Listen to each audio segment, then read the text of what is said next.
everybody. Hope everybody's had a fun-filled weekend, relaxing, visiting with family, or getting to watch our soccer player over there this weekend. First soccer game I ever been to where he had 2 tackles. Yeah, and the thing was he tackled his own player.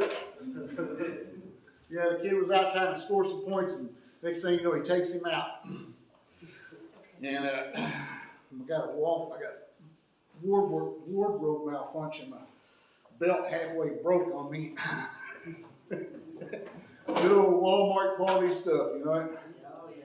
Good China made. I know it's a genuine leather, but it looked like plastic the way it was stretching, and then, yeah. So anyway, hopefully it'll hold up to the. But no, I see we all survived the eclipse, and all this energy and everything was supposed to cause all these problems around the world, and swarms of locusts and lotus or whatever they're called was supposed to be coming out and plaguing the world, and it just happens like all the other prophecies that men predict, because that's the thing is men don't know what the future holds. They might act like it, but they don't. But the thing is too, some of the dumb stuff I heard that was supposed to happen. Where's my notes? Yeah, there was one. I'm trying to think of the name of the town. But anyway, when the eclipse was going over this place, it was up in Illinois. It's a little town, and there's a national park there. It's called Giant National Park or something like that. It's Giant something. Well, anyway, one of the guys was saying his prediction was that the powers that be that hide stuff from us were supposed to be extracting a giant body from this place, a fossil body, and they were using the cover of darkness, even though it was like 4 minutes that they're going to extract this giant body out of it. Just dumb stuff you hear that people just pop it out of the top of their head, you know. And and there was where the last eclipse came over in 2017, and this one where they made an X, and right there in the middle was supposed to be something happening there, you know. But that's the thing about men is, like I say, they talk a big game, but they don't talk like this. They don't talk about the Bible. They talk like they know better and what they know. And it's kind of what I'm preaching on today. Is I'm preaching out of one of the really good reads in the Bible. And if you're like me, it took me several attempts to read this book, because this book is really, I hate to say it, it's got a lot of boring parts in there. And it's called Leviticus. And the first 18 chapters talk about how to sacrifice animals and do with their blood. You know, and it's kind of like, okay. And like I say, I had to get up and walk around and come back and try to read that, because I was falling asleep trying to read it. But I'm not saying, you know, because this is important. This is important back in the Old Testament, because like I say, this is the way that they covered their sin. You know, they had to cover their sin in a certain way, but with the blood. But with us, we're blessed because now we get to cover with the blood of Jesus. And we don't have to kill any animals. We don't have to do any kind of sacrifices. And some people say, well, you sacrifice. No, you don't. If you love Jesus, you don't sacrifice anything. You do it out of honor for somebody. And that somebody is Jesus. And, well, I was going to, like I said, I'm just going to bounce around with some of the stuff in Leviticus before I hit my main subject. And, you know, the thing gets me is people that get behind the pulpit and preach, and then they turn around and the things about, one of this is Joyce Myers. Joyce Myers, you know, she claims to be, you know, one of God's powerful voices. But yet she gets up there behind the pulpit and she tells all her many her congregation, she says, you know, I've been thinking about, and what was she thinking about? Having a tattoo done. And So what she's basically doing is telling her congregation, I'm fixing to go commit a sin, but it's okay because it's something I want to do. And then after she went and done it, she was showing it off to their congregation, showing her new tattoo. And it's like, okay, it's okay to sin. I mean, I stand here in front of you, a flawed man, that I have mistakes as well. I fall short of the grace of God many a time. Every day I fall short. But I don't pre-plan it to go do it. Because that's telling your congregation, it's okay. If you want to go sin, go ahead and go sin. And whether it be a tattoo or adultery or whatever you're planning in your mind, if you're planning, that's telling God, I love you, God, but I'm still going to do this because I want to do it. And I know it's against what you died for, but that's okay. Does that sound right to y'all? Where you're taking God's sacrifice and saying, I'm just going to add some more to it because I want to. And it even says in Leviticus 18, there it is.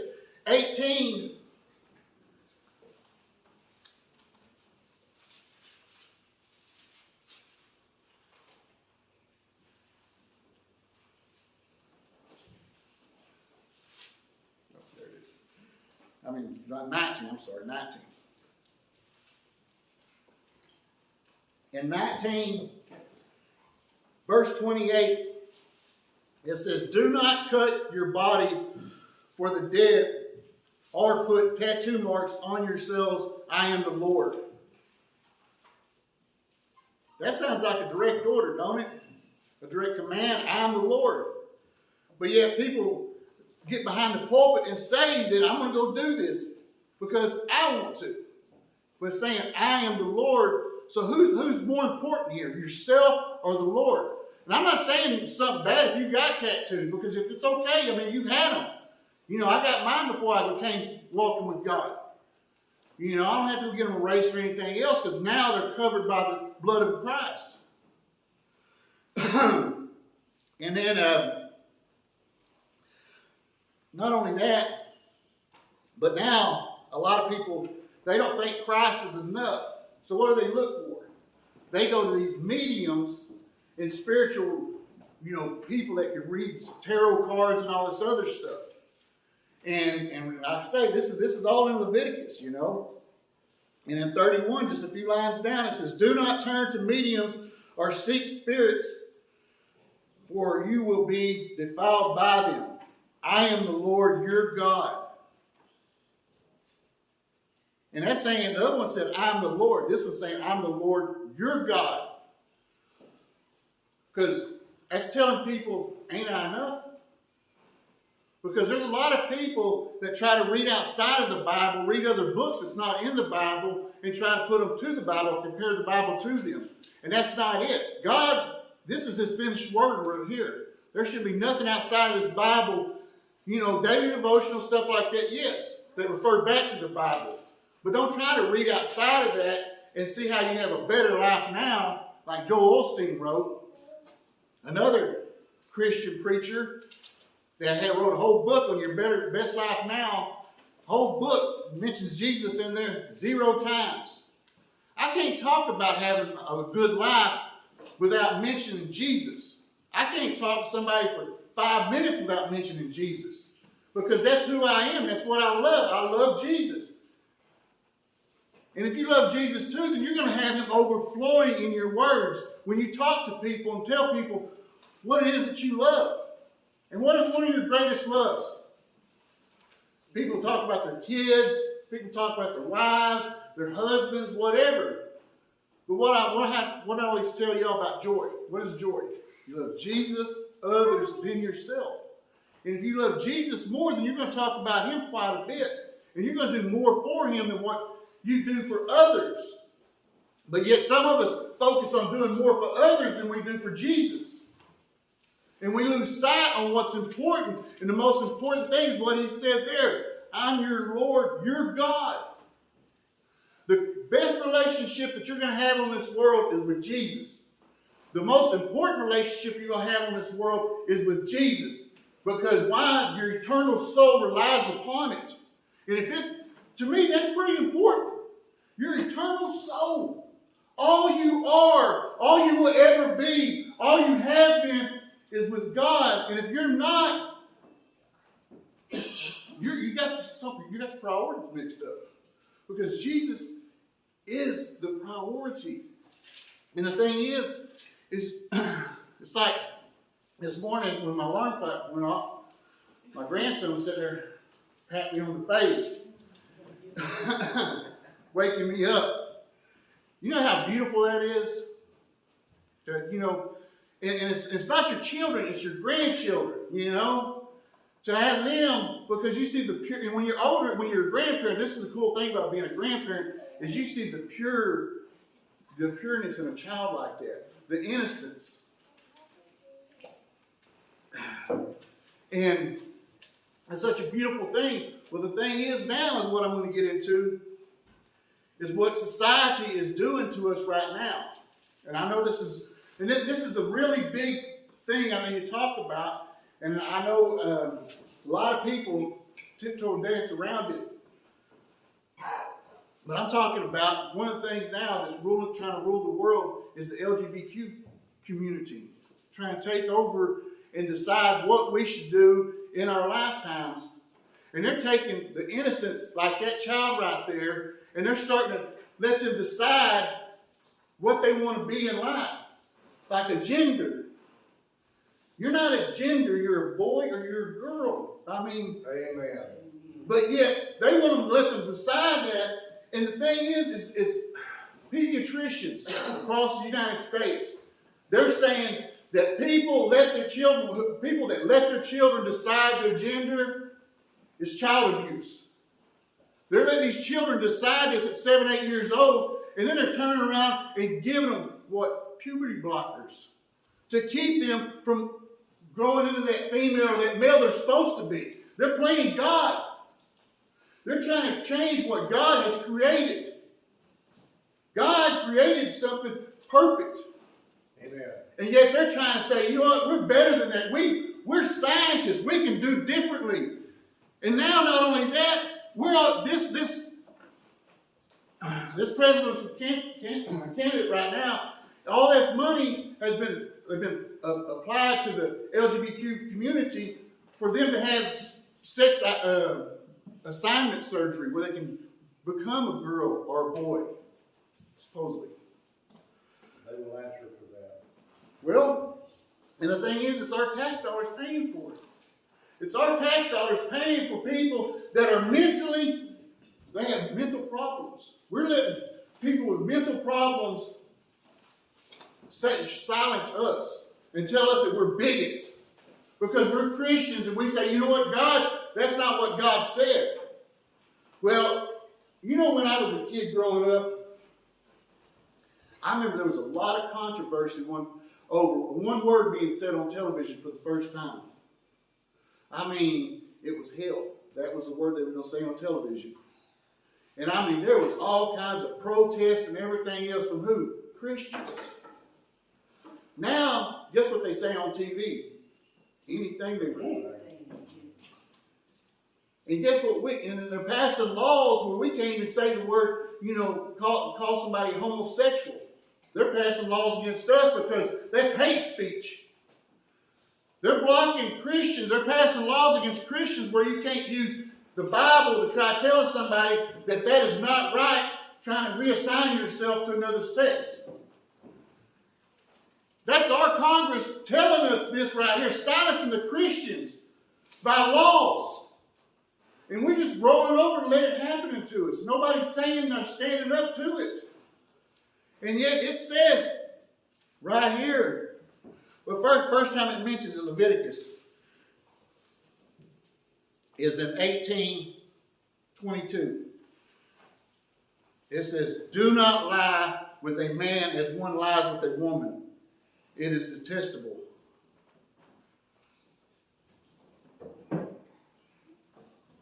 But yet, it's okay. And then you look over here in 20 and 13, it says, if a man lies with a man as one lies with a woman, both of them have done what is detestable. They must be put to death. Their blood will be on their own heads. That's the Bible. That's the Bible telling us, because back then they would get stoned to death for doing stuff like that. But nowadays they have parades to brag about it. They're having parades, and and the thing about it is they have these young children walking around with them, holding up flags and everything else. They're teaching their lifestyle to these young children and saying it's okay. And I see people up there, the Christians, trying to say something to them, and they're saying bad words about our God. And I'm going to read you something real quick. And this is first book, Genesis, where Moses wrote Genesis. Now, if you ain't never read this before, it's a good read. But chapter 19, Sodom and Gomorrah.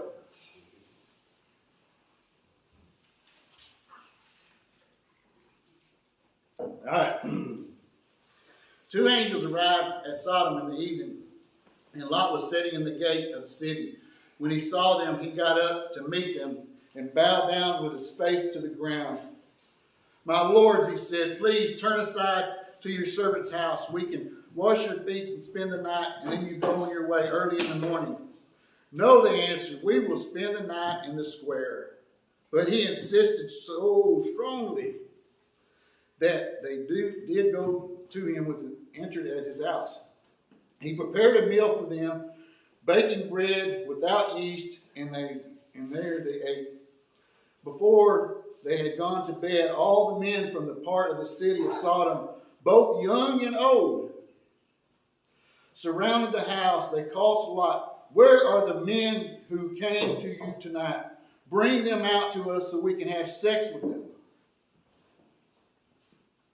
Lot went outside to meet them and shut the door behind him. And he said, no, my friends, do not do this wicked thing. Look, I have 2 daughters you can have never slept with a man. Let me bring them out to you, and you can do what you like with them.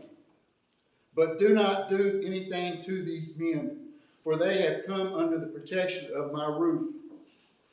Get out of the way, they replied. And they said, this fellow came here as an alien, and now he wants to play the judge. We'll treat you worse than them. They kept bringing pressure on Lot, moving forward to break down the door. But the men inside reached out and pulled Lot back into the house and shut the door. They struck the men who were at the door of the house, young and old, with blindness, so they could not find the door. Now, how sick is that? How twisted can you be where you're going to go to a man's house just because you saw 2 guys come into town? You go to this guy's house and tell him, hey man, let these 2 guys come out here because we want to have sex with them. And demand it too. To where the point where the angel has to stick his hand out the door and blind them. Because they're so sick in their demented minds that they're even trying to find the door handle. They can't find it. I mean, how twisted you have, how much evilness do you have inside of you where you're blinded and you're still thinking about sex. You're still thinking about having sex with somebody and you're blind, you can't see. It's twisted. It's twisted how the mind of men just sit there and they want to do whatever they want to do that pleasures them. Whatever it is, they'll do anything for that pleasure. And when I say this, I'm saying this because not only the LGBTQ community wanting their rights, the ones coming right behind them wanting to find their rights as well, because guess what? They were born this way. You know who that group is? Pedophiles. They want to pass laws where they can have sex with young children because they were born this way. They want Congress to help put in laws to protect them from going to jail. And that's not all of it. People are also trying to protest to legalize bestiality. How twisted is that? You have to put laws. It's kind of like when they had COVID over there in New York City. They had to pass a law over there for having people to quit licking door handles. It was illegal to lick door handles because people were trying to get it or trying to give it to other people. And it just shows how demented the mind is, where you have to pass these laws to say, hey man, don't lick door handles. It should be pretty plain and simple, you know. But the simplicity of men is not that way. I mean, think about the greatest laws ever written. God simplified the laws with 10 rules. That was God's rule, 10 rules. The 10 commandments. That covered everything. He didn't have to put in fine print all this other stuff that we have to have, because we try to read between the lines on everything. And it's not that it's too simple to say, hey, you know what, don't kill nobody, don't murder. Well, how do you find murder? You know? Don't sleep with your neighbor's wife. Well, define that. No, it's plain and simple. That's what God made. 10 rules, plain and simple as day. As plain as a mirror with the face that you look at in that mirror, you know. But yet, we want to change it. We want to change it to where we have whatever privilege, because we don't want to be told no. We're like little kids. Whoever's had a 2-year-old and they don't want to be told no. I mean, they want to touch everything. I know that boy does. He loves my tools, and I have tools scattered all over the house. And he's like, here, Peppy, he'll run over and grab another one. But you got, and that's the thing, that's what people are now, just grown-up kids. They have to be told no over and over again, but then they want to have laws passed so they can say yes to.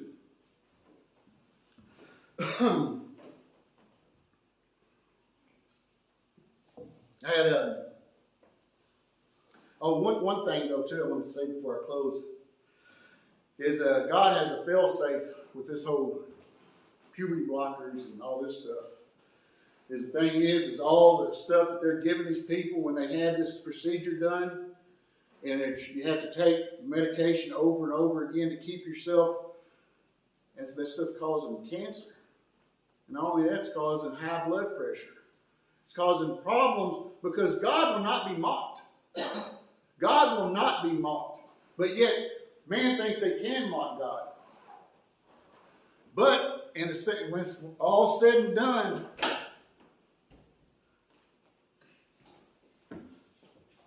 and watch this. Watch.